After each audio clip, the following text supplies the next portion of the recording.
Hello, strangers. I'm Andy, Yeah, I'm Mark. and your microphone is miles away from you. Oh. Yep, you are correct. Now it's not. That's better. Is that better? So, were you disrespecting my Batman? Idiot. It's as if you were 13 or 3 as opposed to 63. Uh, It's well, a I bit left work. strange that we're in darkness, actually. Well, yeah, but I mean, it gets dark at 3 o'clock now. I've just come in. I've got the one good thing about that, what? It's obviously a fantastic car now I finished with it, but the one good thing about that Jeep that I've got, it's got these LED lights. Oh, yeah. And it's literally like the sun has come up when you put them on. It's just ridiculous. It's almost blinding, just the reflection you get off the white road surface in front of you. Oh, have you got those stupid extra lights? Yeah. Yeah, It's a they're good for 30-year-old you. car. The original They're good for lights, you can you, barely see anything. yeah, but they're rubbish for everybody else on the road. Yeah, it's just a matter of obviously you've got to turn them off when you face oncoming cars. Yeah, but people tend to wait until they're sure you've seen how bright their lights are before they turn them off. Well, if you had some, you'd use them all the time. I'm surprised. You can't have extra lights on your car because it's a lease car, isn't it? Yeah. Hmm. Anyway, so I've been driving around in it all day. What, just like joyriding? Sort of. I mean, I've fitted a tow hook. I did the electrics today for the tow hook. So, it's a fully functioning car, actually. Oh. Quite amazingly. For next to no money, for a few £100. Yeah, well, you must have spent about the same as that on petrol today, then. It's quite economical. It's it's only a 1.6 petrol engine, so it doesn't take much. It's good. It's very good. Anyway, so that's what I've been messing around with today. And I just had fika. Do you remember Phil and his fika friend? Yeah, I just had fika with. I get invited over for fika when there's snow clearing that's required. Oh, do you know what? They're doing that tomorrow morning at my work, and literally all the snow has melted. But they're going to shut the car parks between 7 and 10 a.m. Yes. I don't know what they expect us to do. There's literally nowhere to move our cars to. Oh. Well, I wonder how many cars, if you've got 2,000 people, I mean, that is quite a few old cars you've got to organise there. It's not just that either. They've also shut one of the walkways. So where I used to park, I can't park anymore because you have to walk too far. They're making it harder and harder for me to go to work. I tell you. Why? We've got a technical problem here. Yeah. Can you see that normally it's sort of 97% uploading, and at the moment it's 36%? Mine is 89%. So the problem seems to be at your end. Well, I've got full 5 bars of, yep, my internet's working perfectly. Well, I actually went out and bought some things yesterday to improve my Wi-Fi, and I did a speed test, and I'm actually 100% of my Wi-Fi is working. Oh, well, that's interesting because, in fact, with me now, your picture is completely pixelated and you're not moving. It's freezing most of the time. Yeah, but that's what I'm seeing with you. Well, how can it be me? Who knows? Anyway, we'll fight on through because I get the feeling that it'll be okay in the wash. All right. Fair enough. Without further ado, because I know that you're in a rush and I'm sort of in a rush. I'm not in a rush. I cancelled date night. That's why I had fika, because I cancelled date night just to accommodate you at 6 o'clock. And then you give me a bloody call at 4:30 saying I'm ready. So I could have had date night anyway. I try to accommodate you as much as possible. I asked you for Tuesday, but no, you had your spinning class. I mean, why didn't you cancel that instead? I have spinning on Tuesday. Why didn't you cancel the spinning instead of the date night? Because I like my spinning. And you don't like the date night? Be careful how you answer that. Yeah, exactly. No, it's got nothing to do with that. Anyway, I can't believe you've actually prepared something. Oh, I have. And you're going to like it as well. What's it involve? Alien abductions or something? Exactly that. We're going to talk about some first-hand experiences of alien abductions. What, you have been alien abducted, have you? No. I came across a site called Phantoms and Monsters, which explore like true cryptid encounters, unexplained scary experiences, and real eyewitnesses' reports.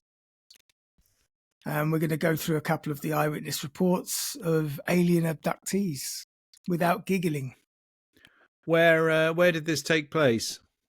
Oh, they're different, and there'll be no names given. There'll be areas of places, but I'm not going to. People don't like to put themselves out there open to ridicule, if you know what I mean. So they give their stories on the basis that they are kept anonymous. What, because they're so stupendously stupid and nonsensical that they want to remain anonymous? No, because they know that people like you are going to sit there judging them and calling them nonsense and maniacs, whereas for them, it's an honest and truthful experience. Under the influence of magic mushrooms and various other non-medicinal drugs. You're minimizing and belittling the effect that this sort of thing has on real people. How can I take anything that you say seriously when you're dressed in a Batman onesie, is it? Or a Batman... It's an hoodie. Hoodie. Not a hoodie, an hoodie. What's an hoodie? This is an hoodie. It's like an oversized sweatshirt, basically. Oversized? It's oversized for, think of the haystack wrestler. Yeah. How are you not aware of hoodies? Because I live in the real world. You're probably one of the only households in the real world that doesn't own an hoodie. I doubt that very much. Everyone I know has hoodies. Yes, because they're all 12 because you game with them. No, you know I'm not legally allowed to talk to 12-year-olds. I'm sure some of the people you game with are youngsters, aren't they? Don't be ridiculous. What do you mean? The sort of clans or guilds that you're members of? No. I game with grown-ups. I can't be doing with children. Must be joking. Well, they may be very good gamers. Exactly. That's why we don't go anywhere near them. Oh, I see. Make us look stupid. Yeah. Well, that I can understand.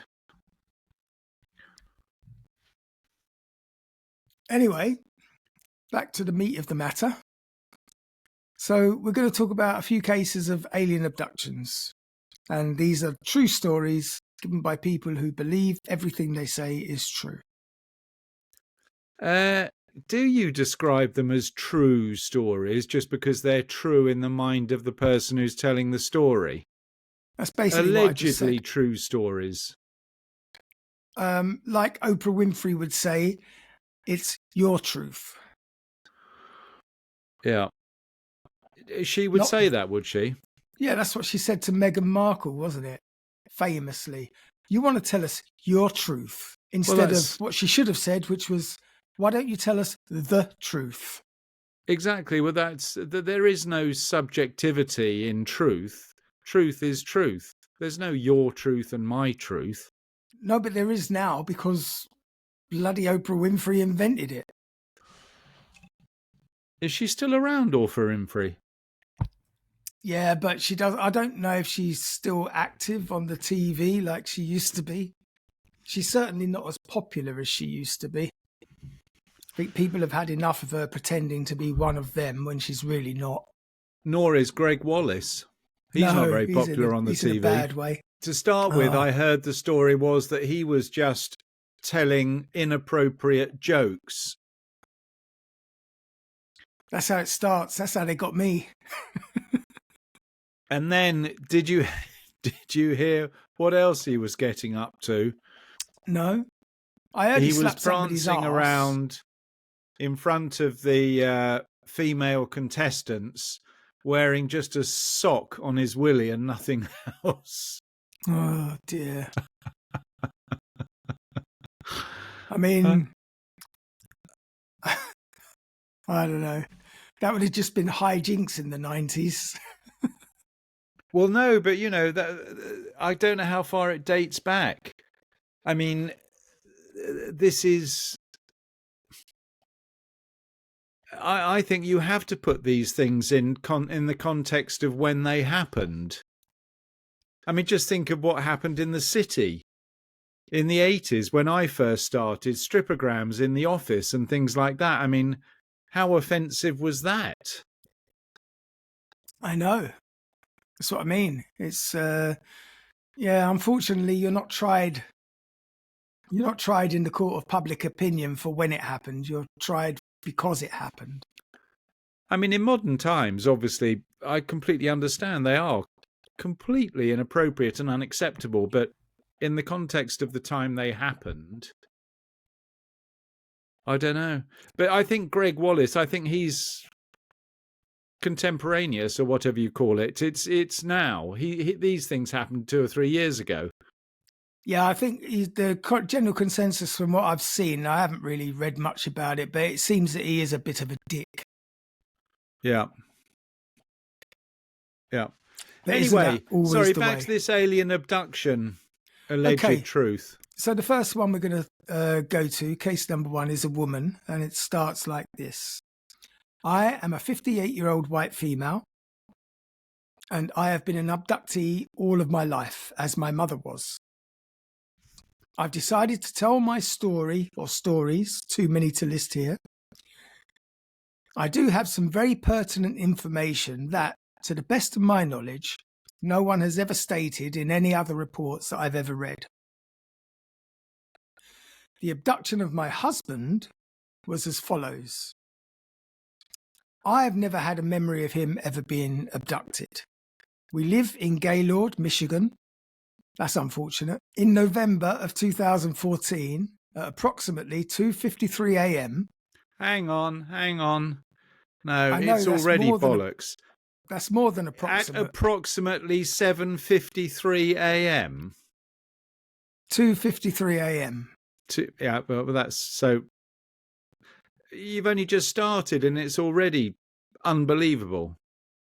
Well, she might not be sure. She just said 2:53. It could have been 2:56 or 2:38. No, but if you say approximately 3 o'clock, that's approximately 3 o'clock. But you don't say approximately 2:53. Let me just go back and reread that. Good. At approximately 3 a.m., yeah, I was in bed, at the foot of the bed, facing a sliding glass door, when I awoke to a presence. I lay in bed and observed a 30-foot disc-like object that appeared to be vertical, so I could observe the undercarriage of the object. I observed, I believe, at least 3 circular rows of lights, most of the outer edge being red, the inner circle being white, and the centre row being green. It was the RAF. The RAF have arrived. Do they fly 30-foot discs? I don't know. It was so strange, but I scooted over to one side of the bed so that they wouldn't see me. And I fell back to sleep for reasons I don't understand, but this will happen to me like they have total control over my reactions or behaviours. The next thing I remember is that I could hear my dog running from the side of the bed. It startled me awake, with her running and her nails clicking on the hardwood floor. I remember running after her down the hall and yelling her name, and she would normally come to me. As I approached the end of the hall and turned to go into the living room, which was to the right, I saw her sitting and just staring at the front door. It has frosted glass, and I could see red and green blinking lights. I squatted down and checked to see if she was breathing, called her name, and her ears perked up, but she didn't seem to acknowledge my presence. I can remember saying aloud, "Okay, she's alive." Then the lights stopped blinking, and she appeared to come out of the trance that she was in. I went to the chair where my husband had been sleeping, and he wasn't there. I looked out the sliding glass door in the front, and I saw what they had planted in my mind. I said, "Oh, it's okay. There are just cars parked in front so that the people can go to church." They are very clever to plant images so that they can control you. I then started to walk into the kitchen, where I came face to face with a 4-foot-tall, white-coloured entity and a 5-foot-tall grey.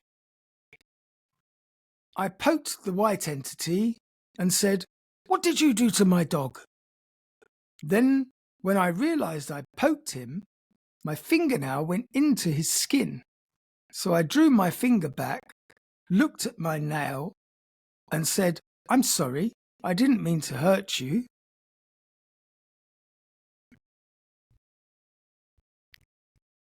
Does this woman have a history of alcohol and drug abuse?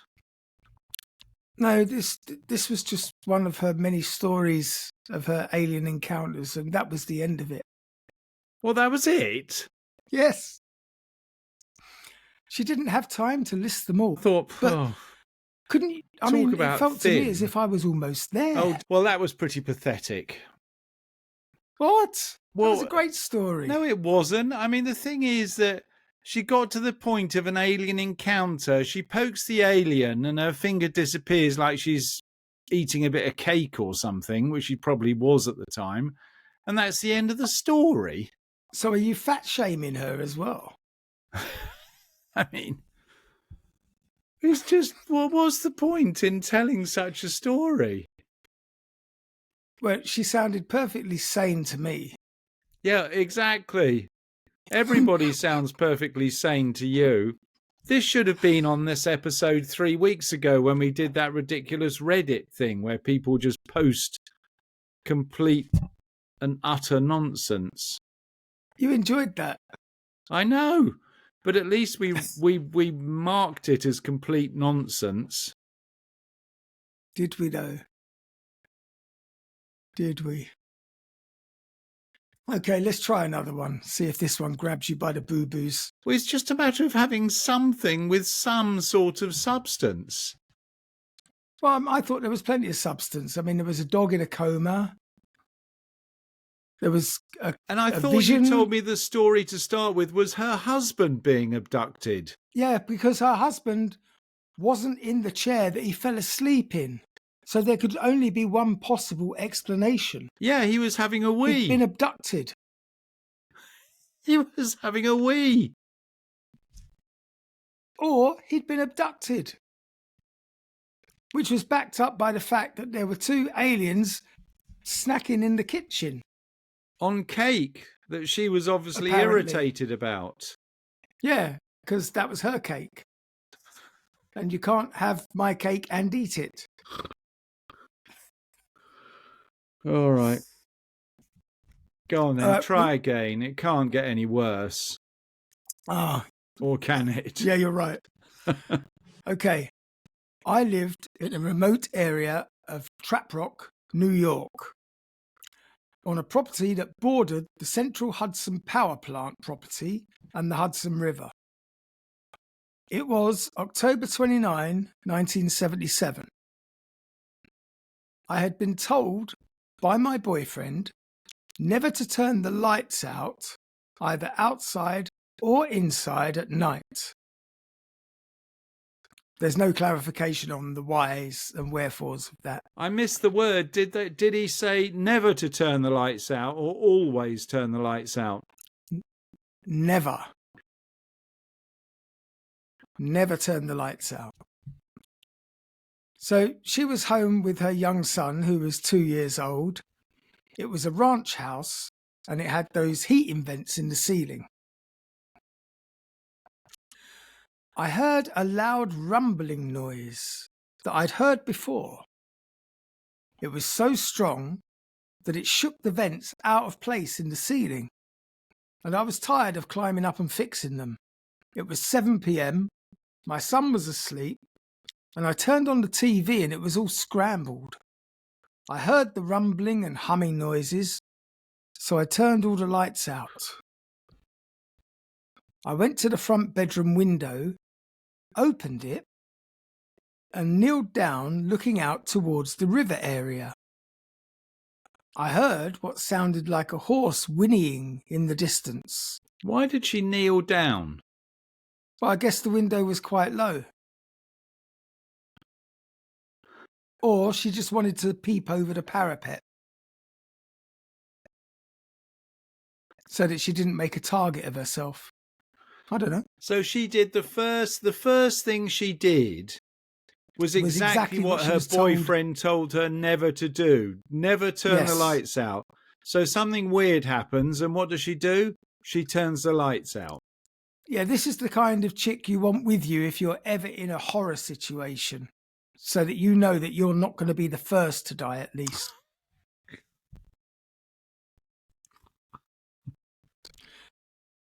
So, I heard what sounded like a horse whinnying in the distance, and I could see, beyond the woods, flashing lights close to the ground in a circle pattern. I saw closer to the house my boyfriend's dog and cat shaking from fright under a bush near the house. I looked up in the sky and saw an aerial display of lights, one large main light surrounded by smaller ones. It looked like the smaller flying things were protecting the larger one. The sky was clear. I thought I could just watch all of their darting and moving around, and who would care? I even pinched myself to make sure that I was seeing what I was seeing. Now, you can't really do better than that. Then a glowing object left the formation and started coming closer to my location. I watched it fly towards the house closer and closer. I was experiencing great fear by now, but I was frozen and couldn't move. The dome, a red glowing thing, hovered outside my window area to the height of the eaves of the roof. Is she still on her knees, do you think? I guess. I was staring into a red fireball hovering, and I couldn't move or speak, only think words. So I told them, with my head words, that I would not watch anymore. A flash of red light, and it was gone. When I found myself back, maybe 30 minutes or so later, I had a stiff neck, and I was bleeding internally. My boyfriend came home and told me the truth. and he told me that he had seen them and he was doing things for them down by the Hudson River. What sort of things? They would tell him to collect things, and he would bring the things to them. He described them as 4 feet high, with slanted red eyes, so probably Serbian. They were subhuman and knew everything he was thinking and doing. They gave him large vegetables to eat. What? They gave him what? Large vegetables? No, they gave him. What? The aliens gave him large vegetables to eat. Because, you're collecting things. You get hungry. So here's a large vegetable. So, yeah, here's a large veg. Get your teeth around that. The next morning, the local paper had many stories about people calling the police and reporting sightings that animals were going crazy. Central Hudson Electric wouldn't allow any investigation on their property.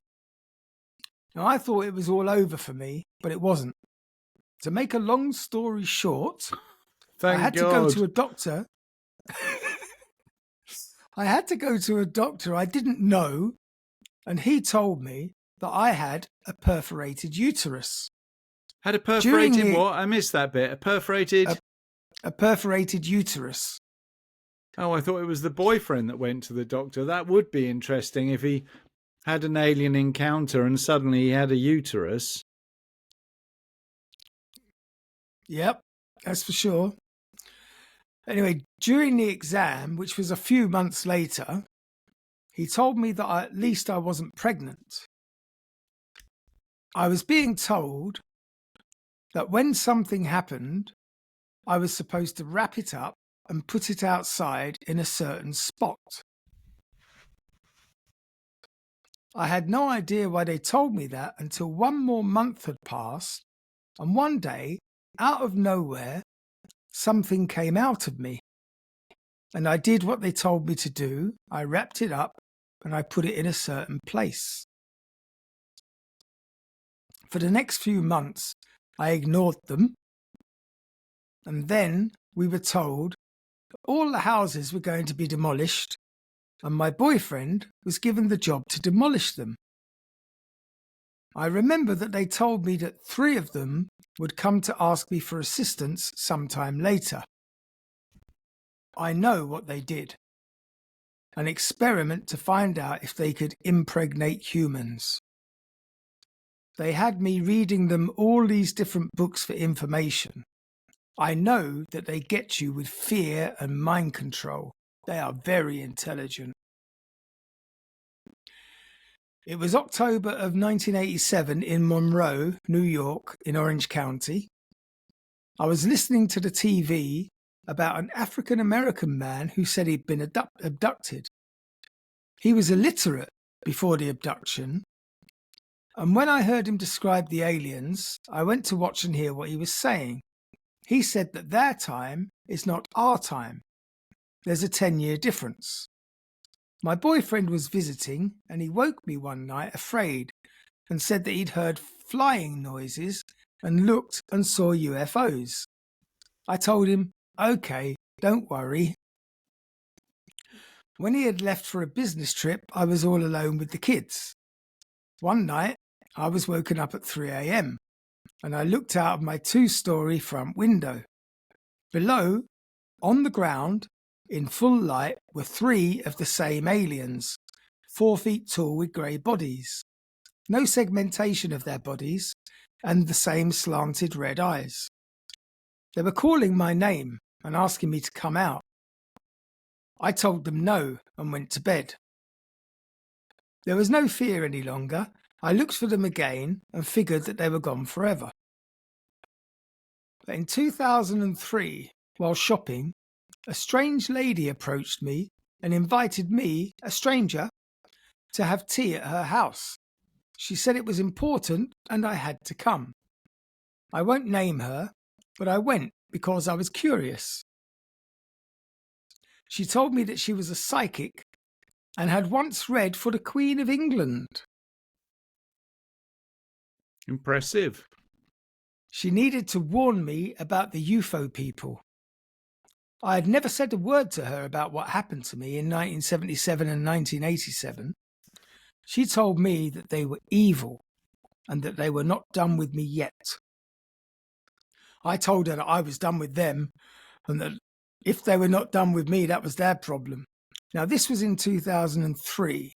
I knew that day in the store when this lady was following me around for hours, it was odd, but she was really a very gifted person. Now, that happened in Naples, Florida. I lived in Port Charlotte, Florida from 2003 to 2009, and I ignored the flying objects that I saw in those years. I did see a news article about Mike Rowley in Northport, Florida, and I knew it was all made up. Any person who is taken against their free will in fear with their power of mind control, they have no mouths. You're awake the entire time, not asleep or dreaming or taking medication or drinking, and you don't consider the long-term effects to be funny. I read later on about the guy in Middletown, New York. Now, he was telling the truth. The halls, they were telling the truth. It is understandable, unless you experience it for yourself, that you cannot believe it exists. I think the UFO crafts need electricity from the water and power plants.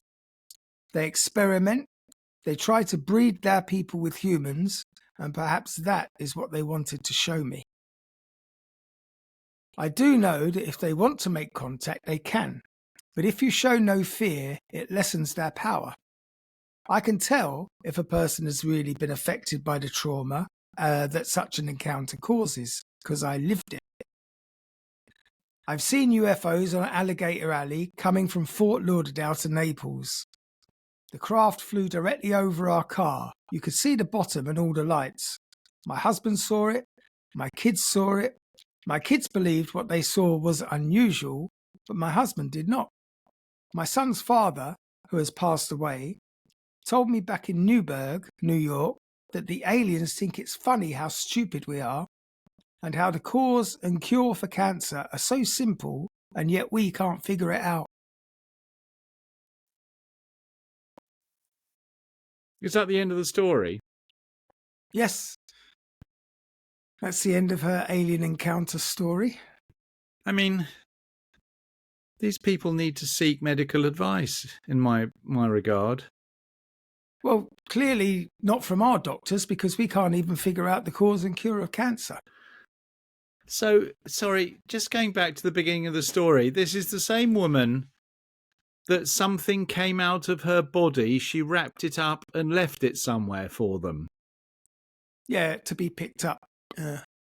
What sort of thing might have come out of her body? Well, an alien hybrid. I mean, it's just... No one talks like that. No one would relate a story like that. Have you never been to Florida? Something came out of my body and I had been instructed to wrap it and put it somewhere for them to pick up. I mean... It sounds like a dead drop for a meth lab. I mean, it sounds like... It's just something ridiculous. Maybe she doesn't know that it's quite normal to have a poo once or twice a day. Maybe that's what she wrapped up and left for them. I don't know.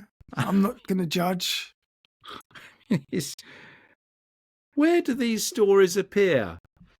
Sorry, what was the website? Phantoms and Monsters.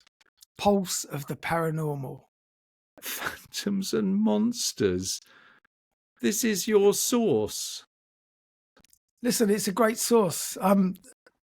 These are all well researched and thoroughly vetted sources. I mean, even, I could probably write a report of an alien abduction that would be more believable than what we've just witnessed? I don't know. I mean, I'm in. I'm convinced. You're convinced. Maybe you have experienced an alien abduction where they removed the logic and reasoning part of your brain, if you believe that. Well, I mean, I have had missing time and woken up in a strange place, naked, with no idea of how I got there. Yeah, but that's quite common drunkenness for you. You witnessed a friend who disappeared for 36 hours not knowing where he went. Yeah, I've done that as well. He could write a good days. alien abduction story. I'll tell you what, he's probably more likely to have been abducted by aliens than the woman we just read the story of. I don't know. I mean, I like to give all these people the benefit of the doubt because... The benefit of the doubt? They've taken the time to put themselves out there. I mean, no wonder they're anonymous. Who on earth would put their name against that load of tripe? I mean, it was so badly written, and the whole something came out of my body and I wrapped it up and put it somewhere for them to pick up. It's patently absurd. No one talks like that. Well, again, they do in Florida. Yeah, but we're not these. But she wasn't 90, I assume, or maybe she was. Maybe she was 190. I don't think it matters if you're being used as a surrogate for an alien. I don't think age would have to come into it. This wasn't. I'm getting so confused now. Is this the same woman whose dogs? No, that was a different story. No, that was the other woman. God, dear. Next, you'll be telling me she was actually a university professor. Strangely enough, the next one is also not a university professor.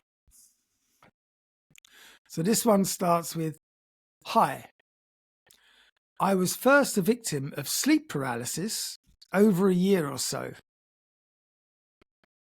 The last incident happened while I was an inpatient at Butler Hospital in Rhode Island, seeking help for an ongoing problem." Now, I'm going to be kind and assume it's not a mental problem.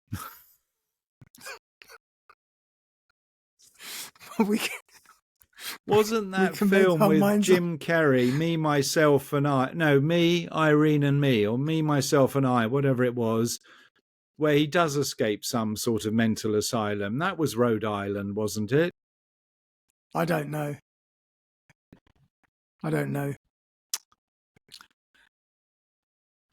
I finally saw a humanoid with an insectoid-looking head.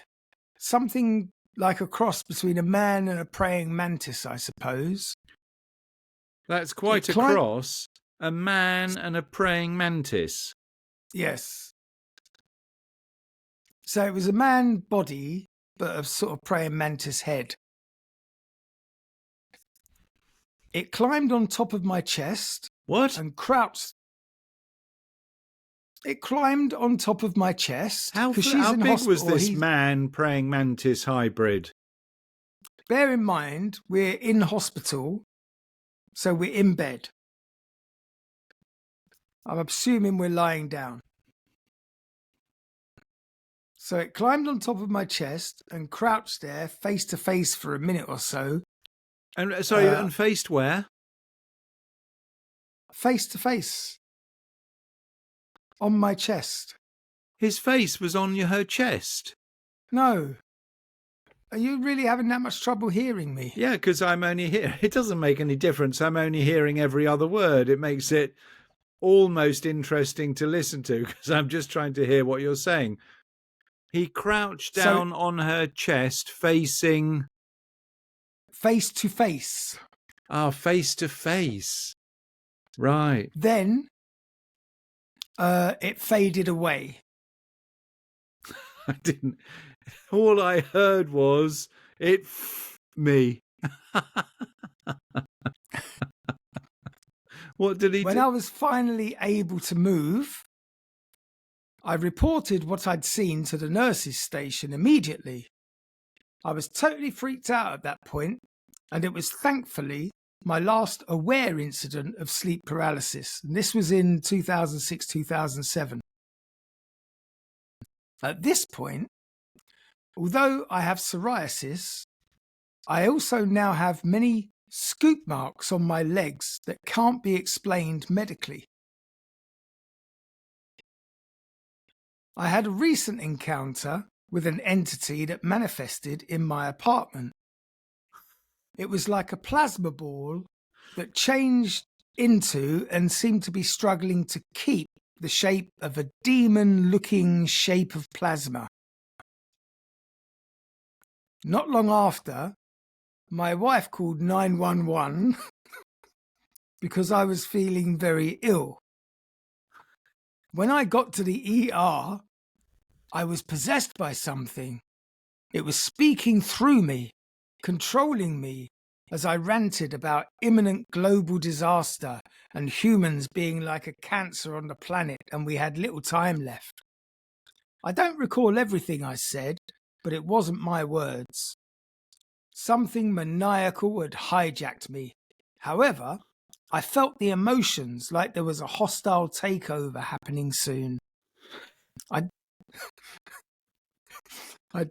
don't know how long this went on before I slowly regained control of myself. Nothing like this has ever happened to me before or since, but I felt violated inside my head or something. I'd love to see the security video from Roger Williams Hospital's ER. I would like to know what sort of hospital Roger Williams is. I'll tell you what, I would feel pretty violated if some bloke with a strange head squatted down on my chest. I'd be getting a bit nervous, to be honest. Well, he gets even more nervous because while undergoing medical tests for anal and nasal bleeding in 2017, and after years of what I thought were isolated problems, I fear that I'm an abduction victim. Now that I've been looking for answers, it all seems to fit other people's experiences of abduction and contact. My head CT scan was unremarkable, but blood work shows lowered hemoglobin and lower red blood cell count. I'm awaiting a GI appointment now. I don't know what a GI is. So, in summary, after all these things that I swear to be true, I've concluded, using Occam's razor, that I must be a victim of alien abduction syndrome. And I don't know where else to turn for help. There is another alternative. That he's just a complete twat. I mean, the CT scan didn't reveal anything other than the void between his ears. But Occam's razor. What else could it be? The most obvious answer must be true. Of course, that's right, that he was abducted by aliens. Yes. So my wife is just recently starting to report some funky stuff too. His wife? And now they can't still be together. Surely. He's got her on the same crack that he's using. Now I fear for the both of us, and all mankind for that matter. These aren't friendly encounters I describe. Thanks for your time, and I look forward to any advice. He needs to go back to hospital, is what he needs to do. I mean, there are a couple of points I'd like clarification on. But again, I thought it was a very sort of lucid account. of whatever it was. This must be the most unluckiest bloke in the world, bearing in mind that, first of all, he has an encounter in hospital with some bloke taking a dump on his chest, and then the same poor fellow has an encounter with some plasma balls. I mean, who could be that unlucky? And then he has an arse bleed and a nosebleed at the same time. Fucking hell. Well, what was his name? Reveal his name. No, they don't tell you the names. He said he identified as Mark. Honestly, the most worrying aspect of the absolute nonsense that you're reading is that there are actually people out there who believe it. They actually believe that these are accounts of some sort of alien encounter. The thing is, some of these accounts may well hold a grain of truth. A gram? Well, yeah, that the people exist is about as truthful as the accounts are. I'm not disputing that this poor fellow does exist somewhere in some parallel universe, probably, in the bios or whatever. Well, I don't know. It sounded pretty convincing to me. The thing is, when you see all of these, and I find it quite depressing, and it's a little bit unfair, when they interview people revealing their complete lack of geography and all of that sort of basic stuff. When you put all of these things together, there must be an awful lot of tragically stupid people out there. Yeah, probably. I mean, I work with some. I don't think they're as stupid as that they would believe what you've just read as some sort of truth. I'm sure there are people at my place that believe in all sorts of stuff that is even more weird. Anyway, our final story. Thank God for that. And you'll like this one. This experience was over 60 years ago, and it happened when I was only about 4 or 5 years old, so about the same age as us. Yeah, a little bit older, yeah. And living in the East Bronx of New York City. Now, I've spent much of the rest of my life absorbing whatever technology changes I could encounter in an effort to validate and verify or understand better some of the things the crew of the vessel taught me. It's been hard because we are still way behind the technology level I saw as a first grader way back then. What did he see? My parents owned a small house on Creston Avenue, and my father earned a moderate income. My bedroom was on the second rear floor, and the window overlooked the roof of the back porch. I had no brothers or sisters. Late one night, a valve radio in my room began making a squealing noise and woke me up. A valve radio? Yeah, you know. You said 60 years ago, not 90 years ago. Well, in the 1960s, you did have valve radios. Transistors came about in the 60s, really. For general everyday use. Everybody was using transistor radios. Don't you remember they were little battery-powered things that people used to carry around and listen to? Yeah, I remember they had a little wrist strap. Ariel, they didn't carry around bloody great big valve radios. Yeah, but this is obviously a sort of one that sits on your dresser, made of walnut, with proper... crank it up. Proper Bakelite knobs on it and everything. Bakelite? Yeah, you remember Bakelite? I remember Bakelite knobs, yeah. So anyway, it started squealing and woke him up. And although very young, I understood how an off switch worked, and I made sure it was off. The noise stopped, and I went back to bed. But then something tapped on my window. Tapped on his I window? looked. Yeah, he's on the second floor with a window overlooking the eave of the roof of the porch. Yeah, so someone could climb onto the porch roof. Yes. So I looked and I saw what looked in the dark like a small person about my size. Remember, he's 4 or 5 years old here. He's about 4 foot tall. These stories are all linked. Standing on the roof outside. Red and green eyes. I was about... Huh? Red and green eyes. No, that was the lights. Red slanty eyes, maybe. Oh, red slanty eyes. I was about to go and get my parents when I heard him ask in my head if he could come in.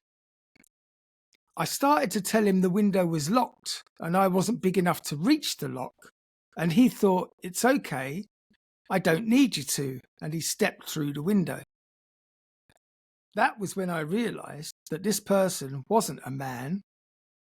He was a little taller than me, but covered with fur. Fur, did we say? Fur.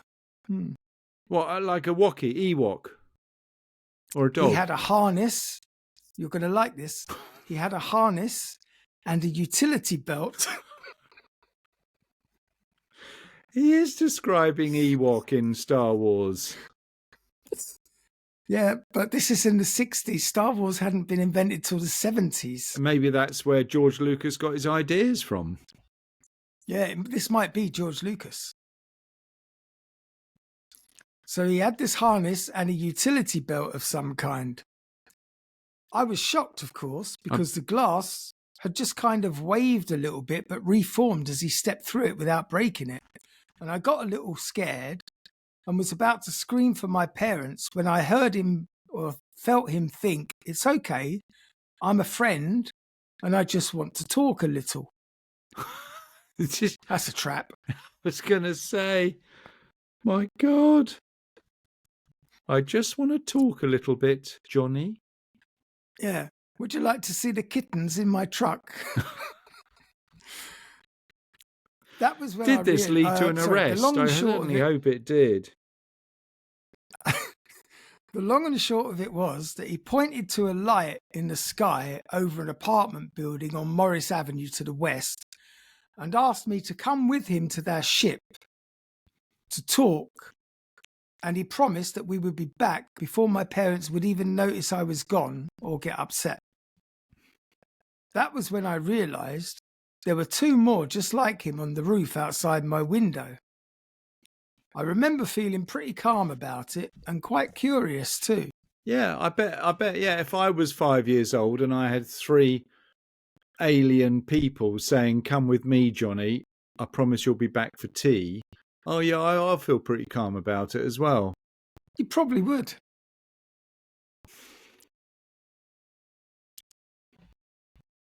Anyway, I wanted to know how I could get through the window glass because I wasn't like him. And he told me if I held his hand and trusted him, we could get through it. I think you've got the stories confused, Andy. I don't think this is going to have a good ending. His hand was like ours, but the skin was different. More like a gorilla's, but smaller. Gorillas? How would he know what a gorilla's hand was? Oh, well, he's obviously met a gorilla. We stepped on a chair near the window, and as he held my hand, he touched something on his utility belt. I bet he did. And we both stepped through the glass onto the roof outside. One of the ones outside started to do something with a box he had, and the one with him told him, not yet. With a box, did you say? Yeah, he had a box. What? A cardboard I was box? then told that if I went with them back to their ship, we would be back literally only a second after we left, but more time would pass to me. And all you had to do was climb into the box. Yeah. I expressed confusion, and he told me he understood, but that I should trust him, and he again assured me that I would be safe and wouldn't get into trouble with my parents. This just sounds like pervy Uncle Phil. I mean, if this isn't a report of grooming, I don't know what the hell is. What's it got to do with aliens? They weren't aliens at all. It was the local pedo ring. I still felt really calm about it all, and I did want to see something new, so I said, okay. The taller one with the box touched it, and suddenly we were in a big room with strange lights on the walls. And I was told that this was their ship, and I should come with them to a different room to talk. Ah, yes. I asked him if I could have a belt thing that would let me walk through glass. In reply, he led me to a room with a couch and asked me to sit. I think he sat on something too, but I'm not sure. You think he put on something? Huh? Is that what you just said? I think he sat on something too. God, I hate to think what he sat on.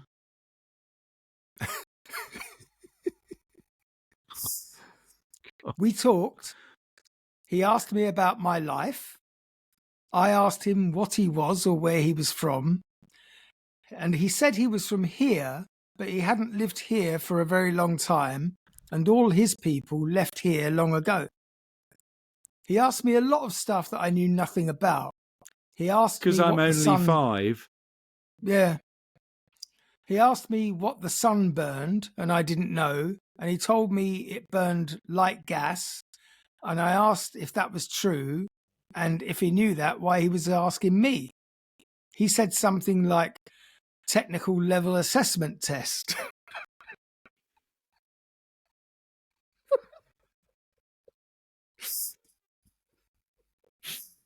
and we played that game for a few more minutes. I'm dreading what the next game is.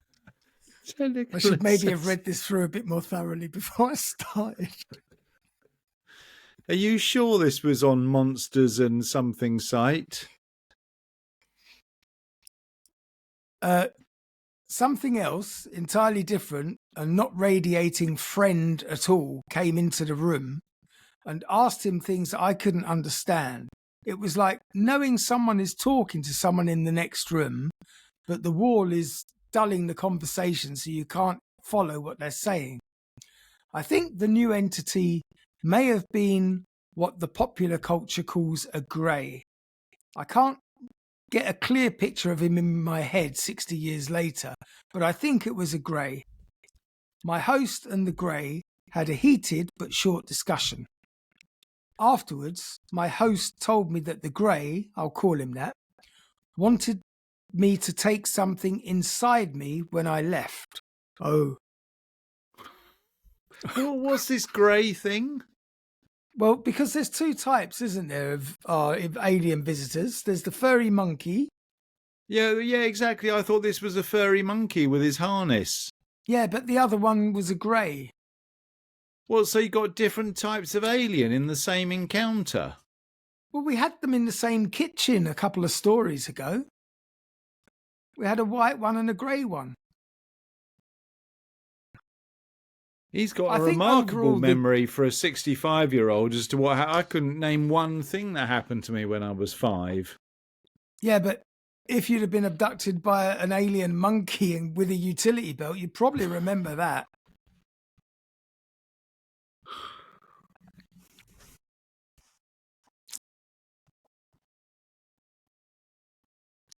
Now you've made me lose my place. There is no place. There's no start and end of this story. It's just word spaghetti. We got up to the bit where the grey wanted him to take something inside him when he left. But my host, honestly, I don't think I ever asked him or his name, wanted full consent from me first. So they're quite modern. Yeah, so he had to sign a form of consent and probably a non-disclosure agreement as well. And that would require that I know some things that I didn't know about, and wouldn't understand unless they first fixed how I thought. And I had to agree to that too, because I was like them, not like him. That made me more curious than ever, so I agreed.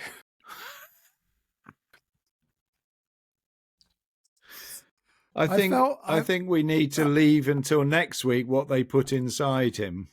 I don't know whether I can don't know. take I really it. need to know. I really need to know. I felt I was getting hungry, and I was asked if I was hungry. And 60 years later now, I realised that they did something that made me feel hungry. Just like I realised years later that my being so calm was probably a manipulation too. Anyway, I was given a drink, kind of like a cold tomato soup, but very good, and it made me sleepy too. Oh no, drugged the poor fellow. Roofie. Yeah, roofied the 5-year-old.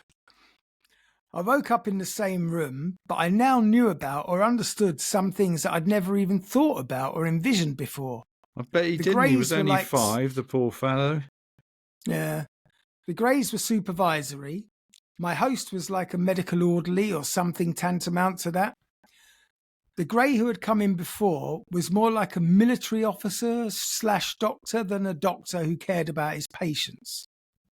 There was a war going on, a very old war. My host's side was losing and being hunted. The ship we were on wasn't really in normal space, but it could be when it wanted to be, but it was normally inside its own space like a bubble in a glass. There was some maths stuff in there that I didn't quite get, but my host said that was okay if I understood what the firmament was and how time can be manipulated, and that it's possible to move something in between as a way of getting from point A to point C without bothering about point B. So what? This fellow was supposed to be 5, and they're talking about Hawkins' time to whatever. It's just all... Yes, but they did ask him if it was okay if they could put something inside him that would make him understand better what they were talking about. And that was the tomato ketchup.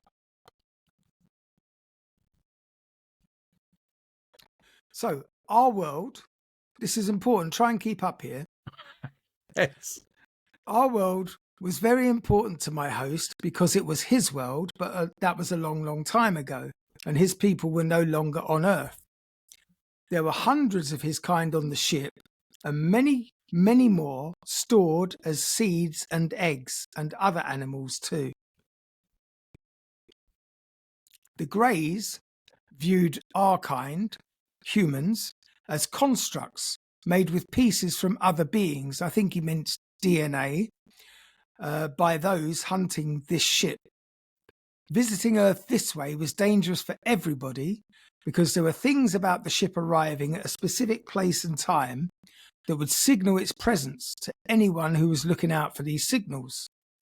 The good news was the detection apparatus would sometimes signal detect something other than the ship or give a false positive, and the shorter the stay, the less likely for someone or something to come and look for it. I knew that the Earth had been hit several times during the eons of war. I'm a little bit vague about which side did what. It was kind of like the US fight over Pork Chop Hill at the end of Korean War. Nothing at all important about the place, but neither side wanted to lose it.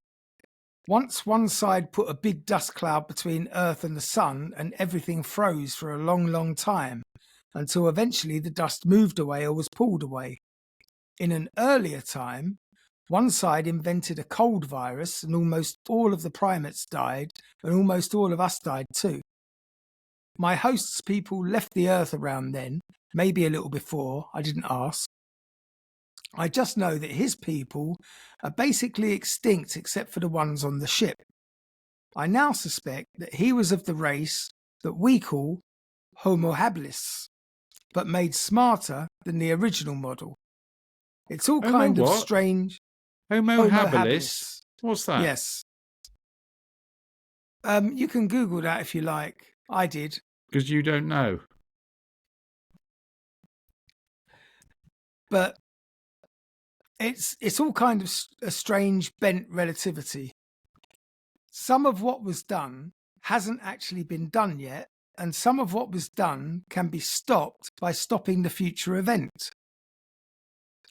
But that will only work for that timeline, and timelines are about probability. Causality is usually forward in time from A to B, but sometimes, with careful planning, the effect can happen before the cause. And yes, I know this gets into theology debates about freedom of choice and predetermination or whatever. Anyway, what they wanted was someone to act as a spotter, like one of those Australian coast watchers during World War II who sat by themselves on remote islands and watched for Japanese ships or airplanes so they could radio in the sighting. They wanted me to spot the others and signal them if I did. The thing is, I was tired. To me, I had been there for hours, and whatever nap I had had, I still felt really tired. They told the grade I wanted to think about it for a day at home, and although I couldn't hear the words, I could feel the noise, and he wasn't happy. I want to say he talked to the wall about it too, not an intercom thing, but to the wall itself. With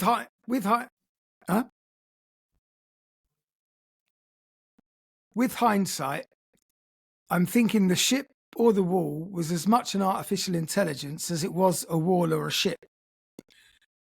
I want to admire my host because I could feel the torrent of thought thrown at him and I could see him cringe, but he was adamant that he wanted my consent. So the long and short of it is that they made me swear up and down that I would not tell anyone about them or the experience. I was told I would be taken away and either treated in a hospital forever because my head was broken. That's how I pictured crazy back then. Or else they would lock me up in a deep vault forever to question me endlessly and how my parents wouldn't love me anymore. But finally, they brought me back to the roof and I went inside, stepping through the window glass with my friend. He said goodbye and went back outside. I watched as they did something with the box and they just vanished. No one was up. I went to the bathroom and then back to bed. In the morning, I told my father all about the weird dream.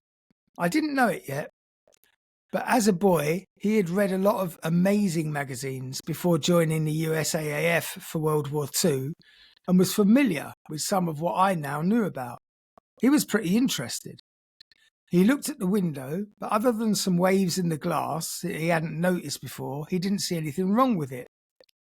However, he did see some roof tile on the chair seat and got a little bit worried about that. I guess it had stuck to my foot while I was on the roof, until I stepped on the chair while coming back inside. He wanted to know if I'd stood on the chair and the desk to reach the lock, but I'd never even thought of standing on the desk till he said it. And then asked me if I went outside after unlocking the window. I told him no, and he got annoyed because he thought I was lying. He also thought that I'd perhaps snuck into the living room to watch some late-night TV and maybe saw some science fiction movie that shaped my dream.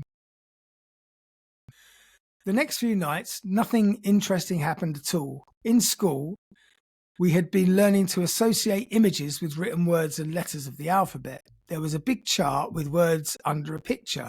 B for ball, C for cat, D for dog, stuff like that. I'd found it hard and failed several times the week before. After the dream, I knew the alphabet. And when the teacher gave us the book with See Sally Run, Sally Runs Fast, I was super bored. My father had a good collection of paperbacks and I started reading them. My parents thought it was great. Of course, when my first grade teacher caught me reading Dr. No while everyone else was still struggling with Sally Runs Fast, teacher was not pleased. I wasn't following the curriculum like a little kid should, and I shouldn't be reading about government assassins, etc. Dad and Mum made me promise not to read our books in class. Louis L'Amour, Hammond Innes, H.P. Lovecraft, etc. I'd gone through a dozen of them by the time I finished second grade. So anyway, on the third night, the valve radio in my room began making noises again. And when I looked outside the window, my little furry friend was there.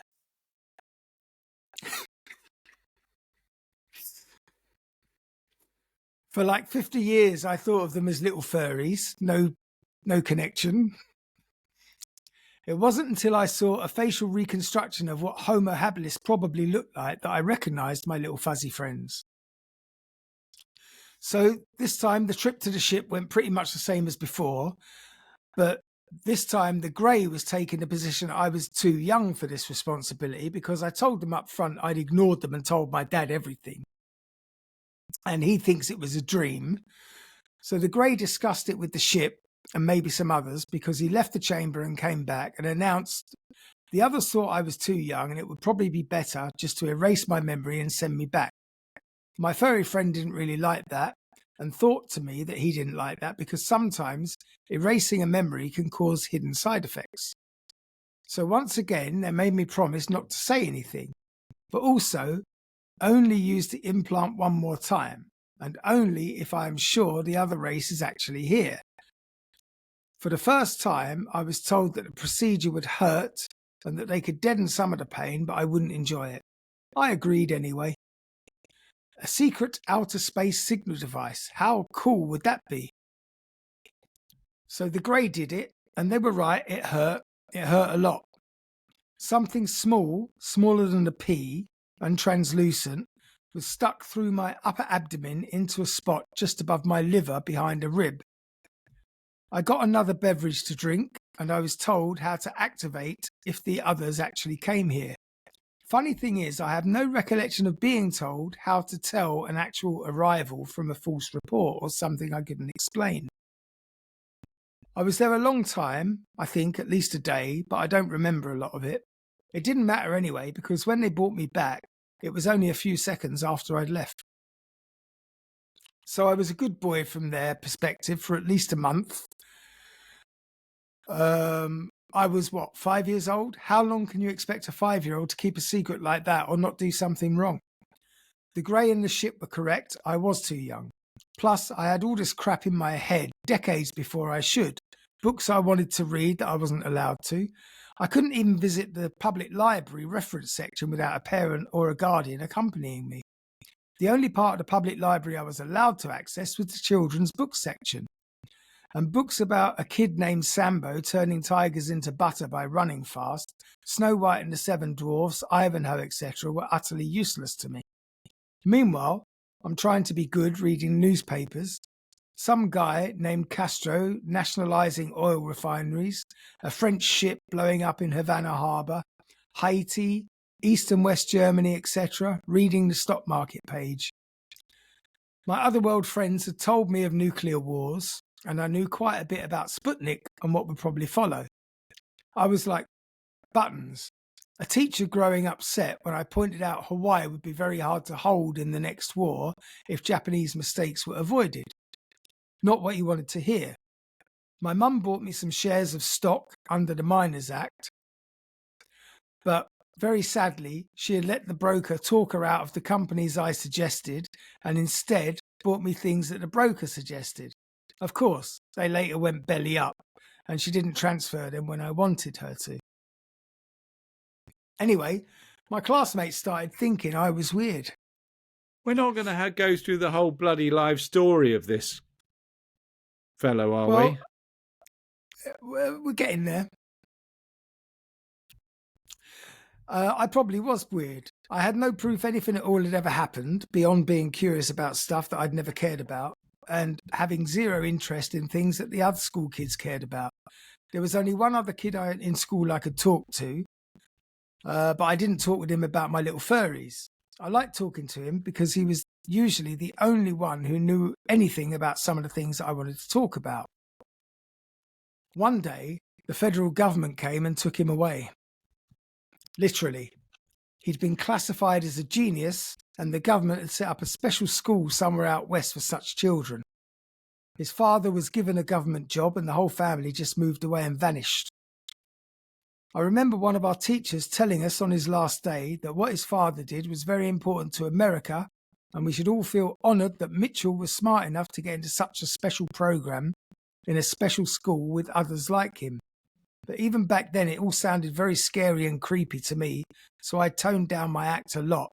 Underachieving is good. No one comes and makes your family disappear if you're not exceptional.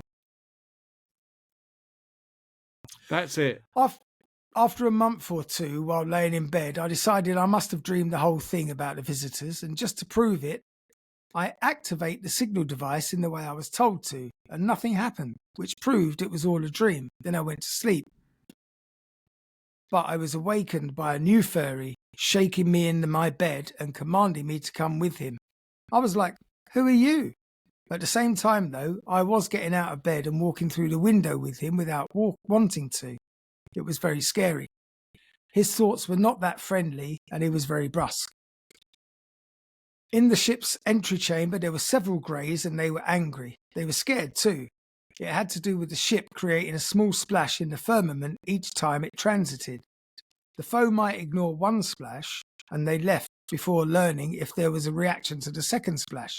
But I had sent up a signal much sooner than was expected, and it was a kind of flare like, "Oh yeah, they saw that in the same spot, and there had been splashes before, and they were on their way." The general attitude was that I had betrayed them and placed everything in grave danger.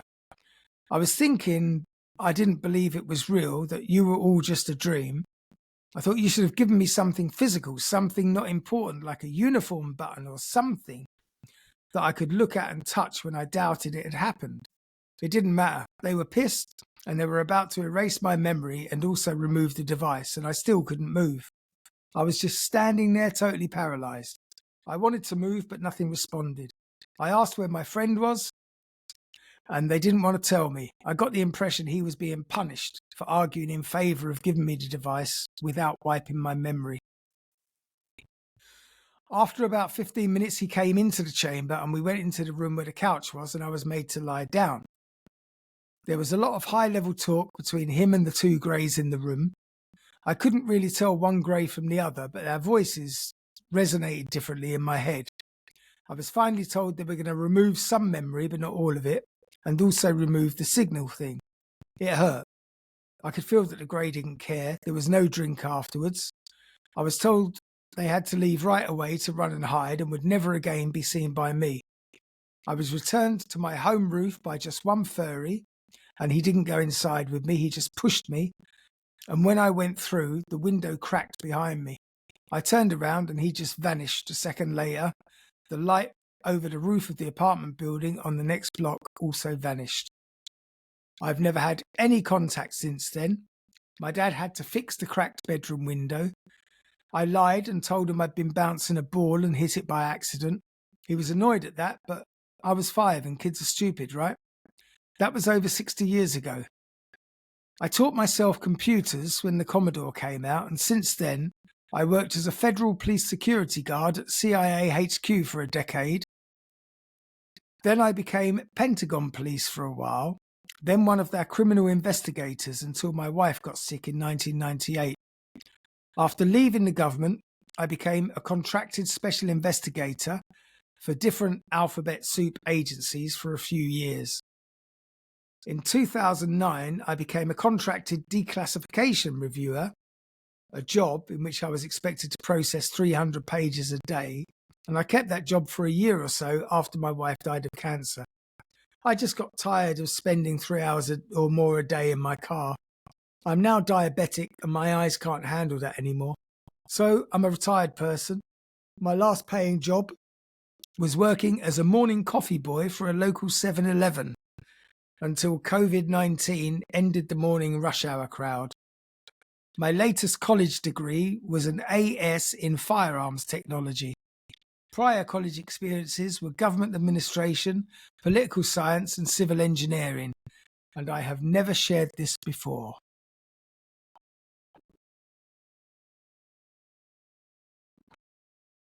Sorry, are you waiting for a reaction? Well, I mean, come on. There was so much detail in that one. You can't refute what he's saying. Of course I can. The monkeys are Again, real. he needs to seek medical advice. He needs to do one of those going back in time. He's retired now, and he's Regression like studied treatment therapy. he Regression studied all therapy. sorts. I mean, I find him quite credible, especially with the ball against the window thing. It's just, I mean, you know, someone just sits down one afternoon and decides to write a little story. But people's alien abduction experiences are all different, and they're, as I say, they're all real to the person who experiences them. Yes. And I'm willing to concede that there's an element of truth in every one of those stories. Yeah, I'm sure this fellow does exist, and he might have been a security guard at Walmart, you know, 7-Eleven. at some stage in his life. But for the rest of it, he's got the most incredible memory of a 5-year-old and intellect. I He mean, was I'm obviously willing to pissed that accept. this other fellow went off with his family to some special treatment centre and he didn't get sent. He's just pissed, basically. I'm willing to accept that he worked as a coffee boy in 7-Eleven. I'm not so sure about the head of security at the CIA and Pentagon. But who knows? Dear. Anyway, that brings us to the end of this fascinating and really interesting true story episode of Alien Abductees. Oh, And sorry, if you what was the weren't name of that convinced- website? Just in case it ever comes up on my screen. Something and Monsters. Phantoms and Monsters. Phantoms and Monsters. If it ever comes up, I'll have to remember to press the off button straight away. It's fascinating stuff. It's really good stuff. Some of the other stories I looked at on here were like titles of Baby Stealing Werewolf, Yeah, we like a the bit of baby Vatican's stealing. UFO, Possible Hellhound. Yeah, I mean, Yeah. this is all good stuff. it is good stuff, clearly. But anyway, I hope that our listeners enjoyed it, even if you found it a little bit incredible. Incredulous, I think Incredible is the word. I know what I said. Yep. All right.